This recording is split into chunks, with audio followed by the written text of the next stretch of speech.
this might just be the most important slide because you've got to understand that gold users did not go away. Silver users did not go away. The traders simply changed lanes. That sentence separates fear from understanding. And that's really what I'm trying to give you today. Because again, how many times can you be lied to when you do not know the truth? The physical world did not vanish. The monetary problems did not vanish. Industrial use, that didn't vanish either. We certainly saw that the debt is still there, the loss of purchasing power is speeding up. What changed? How about the flow of speculative money? And you see, once you see that, then that emotional spell, boom, it begins to break. You stop asking, why is gold and silver over? Why is it down? What is going on? Is this awful? But you start asking, where did the traders go? And what are they chasing now? And let me take advantage of the mess that they left behind, because you understand that this is really an opportunity. And you take advantage of it. It's time for you to get down. Well, get in the basket. Okay. Good boy, he is. Good boy. Oh my goodness. You know, people are mistaking the most visible price for the most complete truth.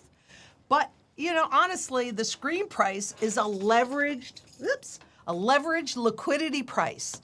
Physical gold and physical silver are monetary and industrial assets with a much deeper demand base.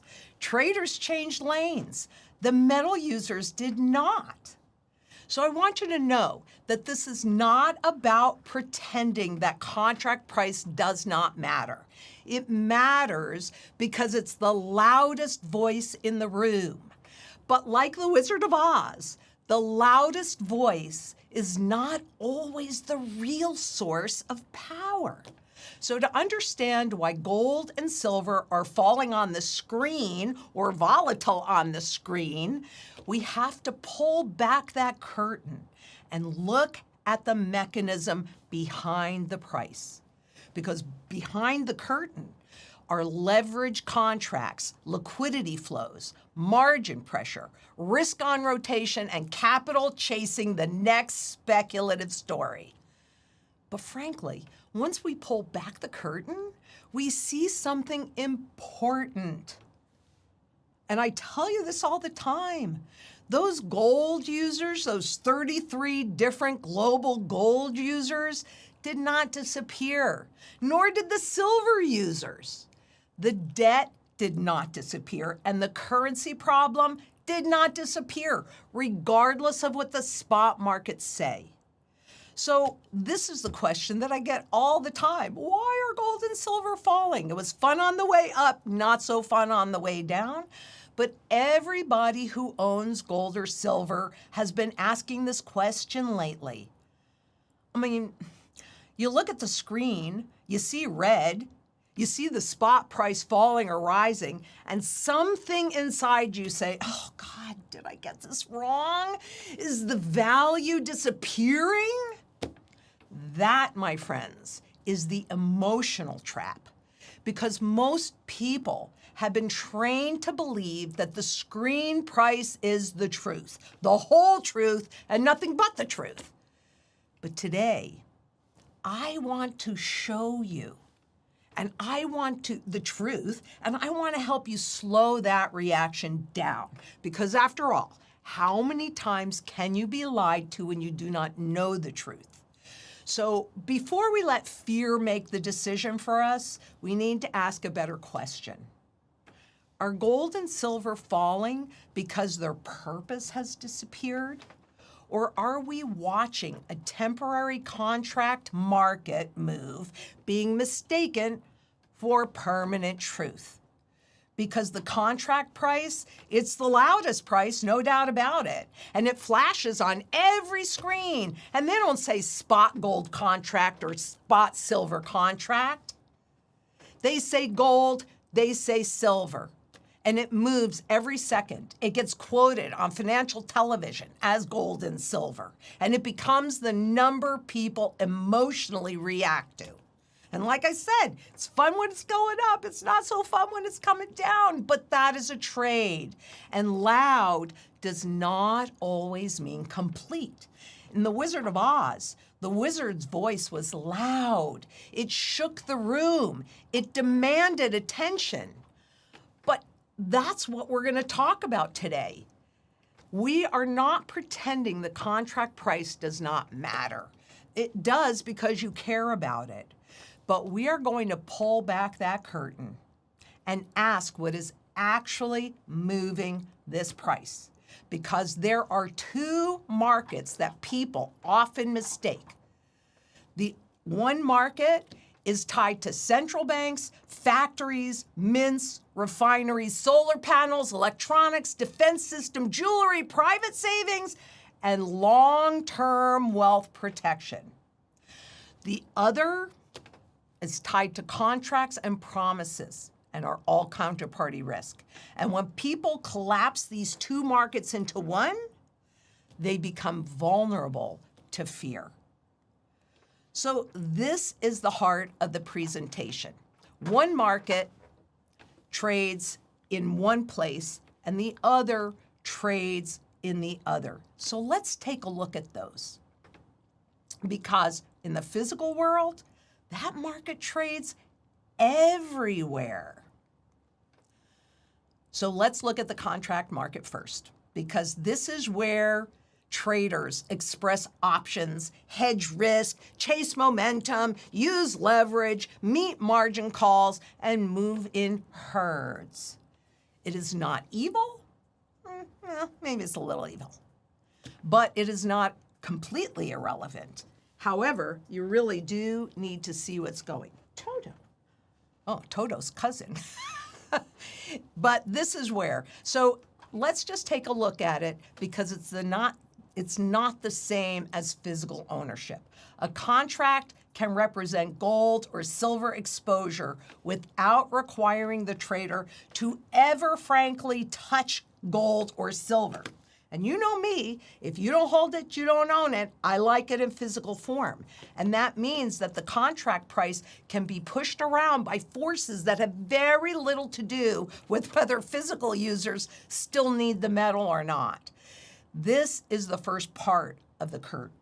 So let me show you the birth of it. Because after the dollar was cut loose from gold, gold became more and more financialized. We've talked about it, turned it into a financial product.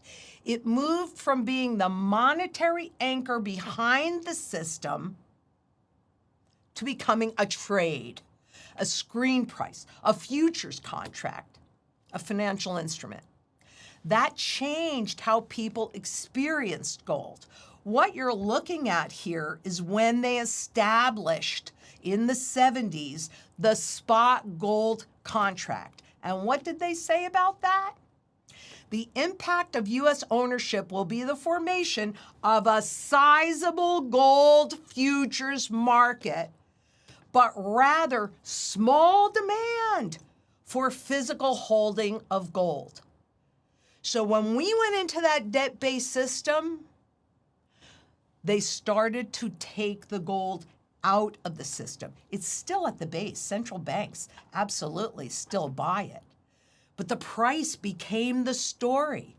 And this is where the wizard's voice got louder, to where people began forgetting to look behind the curtain.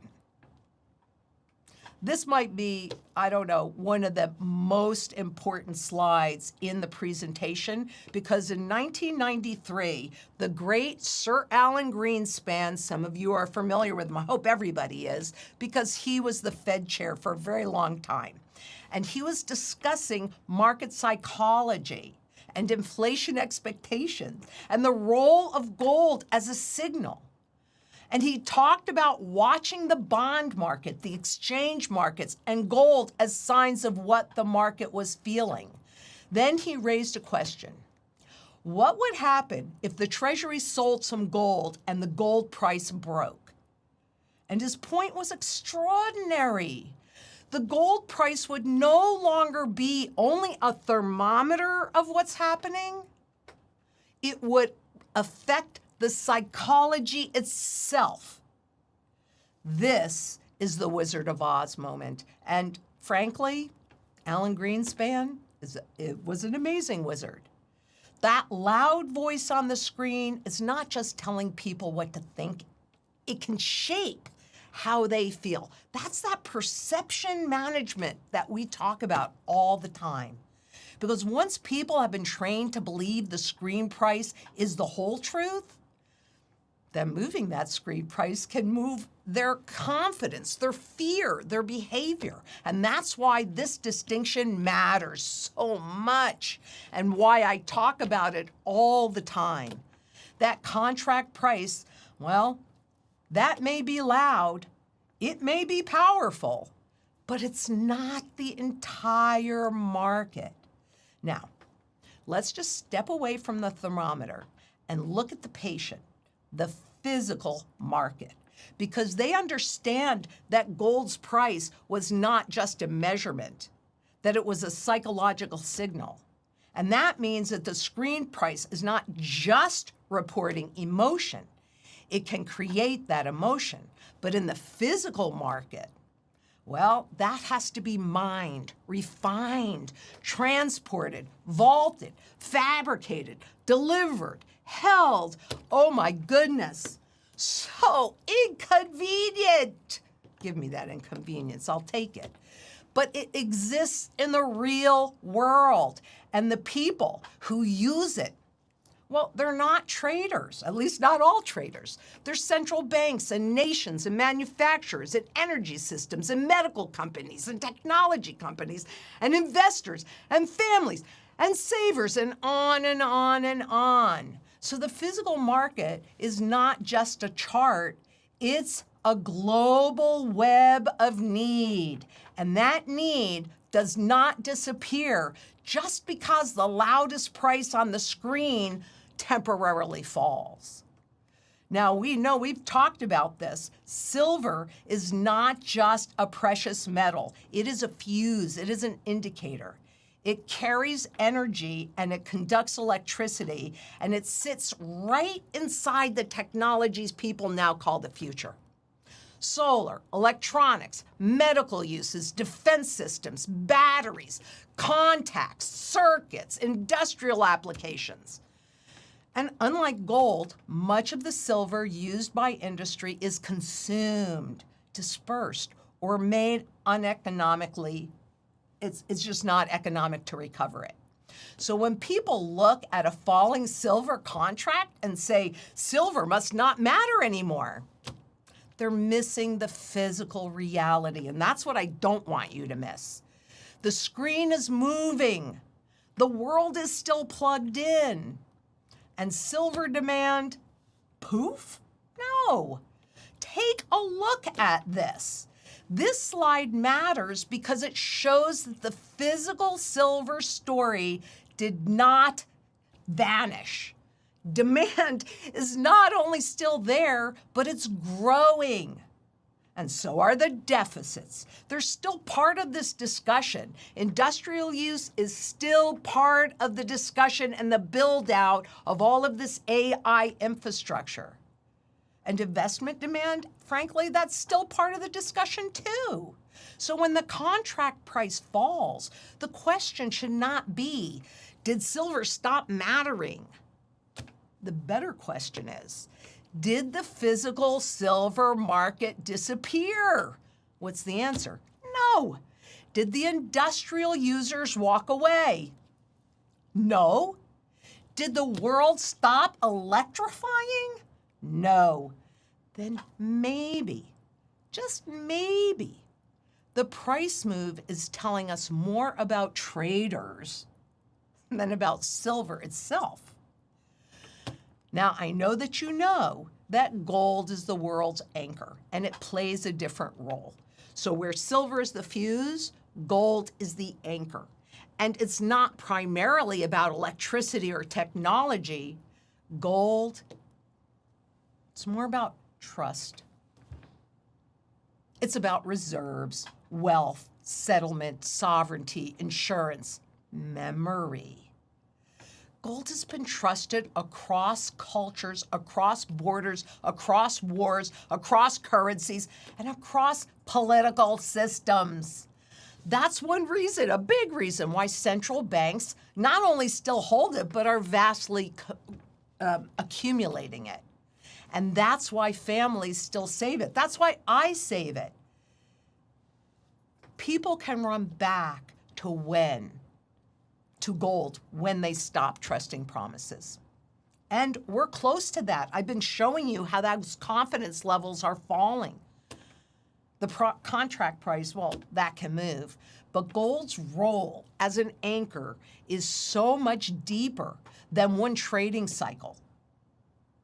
So let's talk about the obvious question, because frankly, you know all the uses of gold and silver.